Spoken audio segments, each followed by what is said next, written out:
Hello again, everyone, and welcome back to the Vintage Sewing Machine Garage.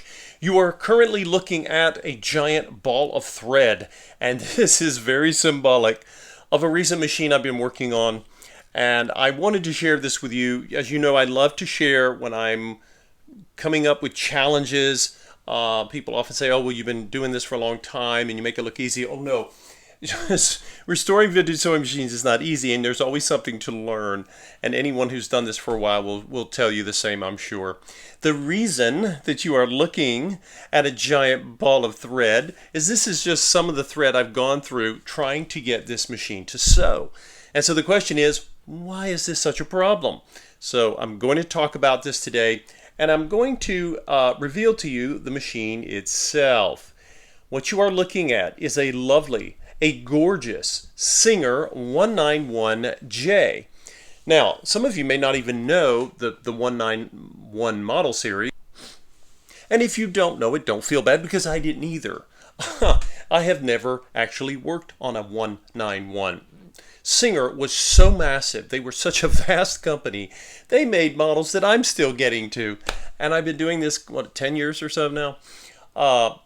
And anyway, the 191 is a machine that is based on a Singer 15 class mechanism, but it's a little different. If you look at it, you think, well, it just looks like a Singer, you know, it has an updated body and so forth. Well, I want to talk a little bit about this, and as I do, I think it'll become apparent why I've been dealing with this. A couple of things to mention. First, as I mentioned before, and this is a great textbook example, never assume that because a machine is in beautiful condition, it has been cared for very well. That does not mean that it is ready to sew for you. As I've said many times, if you go to look at a machine and you think, oh my gosh, it's beautiful, and this one is, the paint is gorgeous. I mean, there's no nicks, there's no scratches, the decals are incredible, and the needle moves very nicely. Machine was a little dry for oil, and yet it has had problems. And I've been working diligently to try to bring it back to life. Now, a couple of things to mention, and this will help explain why this has been a bit of a challenge. This machine is a 191J. Now, many of you are used to seeing, particularly on Singer sewing machines, letters. You'll see a model number if you see one, and it has a letter next to it. Now, the J in this case tells me it was made in the St. John's or St. John's Richelieu factory that Singer had in Canada. Now, as a confirmation, there's a nice, lovely decal that says "Made in Canada." Sometimes you'll see that, sometimes you won't. But I do know for a fact this one was made in Canada. So you think, okay, all right, so what's the big deal? This machine, like a number of Singer models, was made in multiple factories. It was made in the United Kingdom. You'll see 191Ks. It was made in France. You'll see 191Bs. And I believe it may have been also made in Germany. It was obviously a big seller for Singer because they were making it in multiple factories around the world. It is a strong machine. It is a oscillating hook. In many ways, it is like the Singer 15 because it uses the same oscillating bobbin, but you'll notice that the tension assembly is on the left front and it is not facing the left. He's like, okay, all right, fine. But it's a great machine. And if that's the case, then why is there an issue? Well, I am going to make another video after this one because there are multiple issues going on with this machine. But the most important to share with you right now is the fact that you never ever want to assume that because a machine is the same, essentially, incredibly, virtually the same, coming out of multiple factories, it doesn't mean it works the same. And I'm going to give you an example of this. So, this particular sewing machine is unusual, and it tricked me. I got tricked by this machine. I've mentioned to you all in the past in some of my videos that Singer produced a ton of different models over their history. And most Singer sewing machines, like most vintage sewing machines, period, would thread from the left to the right. All the Japanese clone copies of the Singer 15 did that, and most brands, not just Singers, but most brands, with a few exceptions, they did the same. And what that means, of course, is that when you install the needle, the flat side always faces toward the direction that you're threading to. So you would have the flat side, in this case, facing the right, and you would thread from left to right. And that is true for almost all of the 191 models, but not this one, and I believe the 191B. However, I could be mistaken on that for the other models, but let me just focus on the J here, because I don't want to get in. I've not seen the other models, so I should shut my mouth and not tell you that.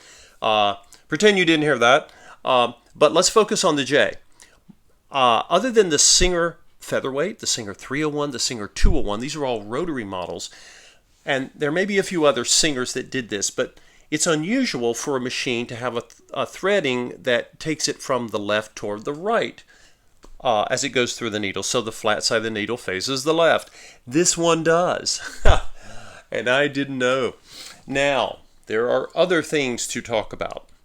Many Singer 15 class machines have bobbins and bobbin cases, and you'll see that the little finger at the top, this one aims toward the right at about what we'd say, if we use a clock metaphor, around 11 o'clock. Excuse me, 1 o'clock. I misspoke. So, 1 o'clock. You think, okay, and most of the time when you go online, whether it's vintage or reproduction, this is what you see. Well, this machine doesn't use that. Oh, no, no, no. And I knew something might be up when I look at the inside of the machine.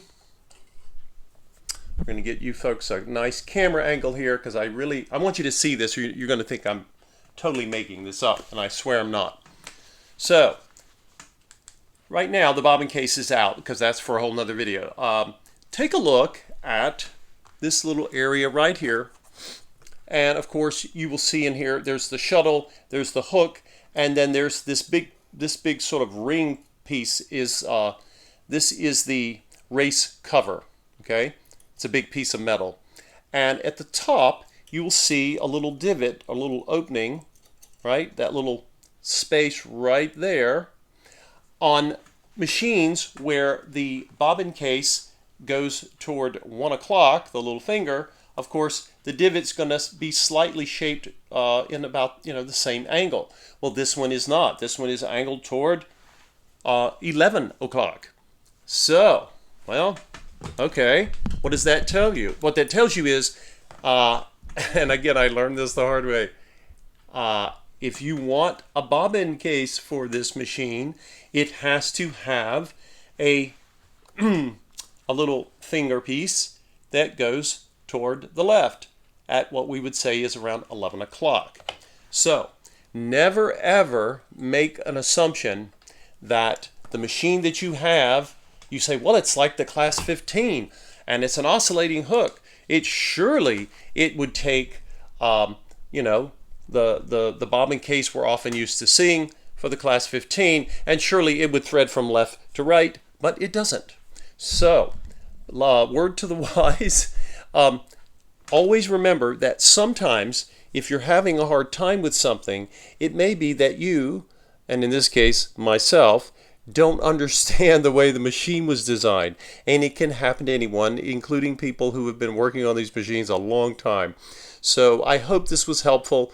I have been working on this machine and working on it, and I did not have the manual. And when I got the manual, just because you have a manual that says 191, you think, oh, that's just the one that was made in the United Kingdom factory.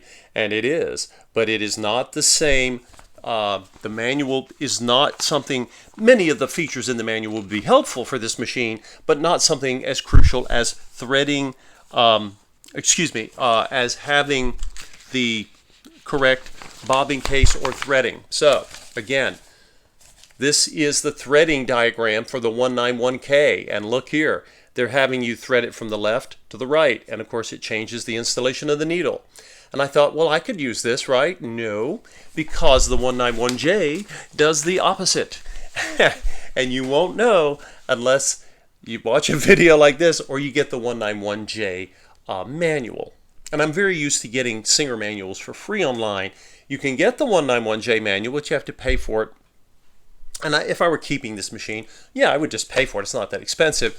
But I was determined to figure it out. And I ended up with that. So there you go. I hope this was helpful. The next video, I'm going to talk to all of you about bobbin cases and what to do when you get a bobbin case that doesn't work right, even though it should.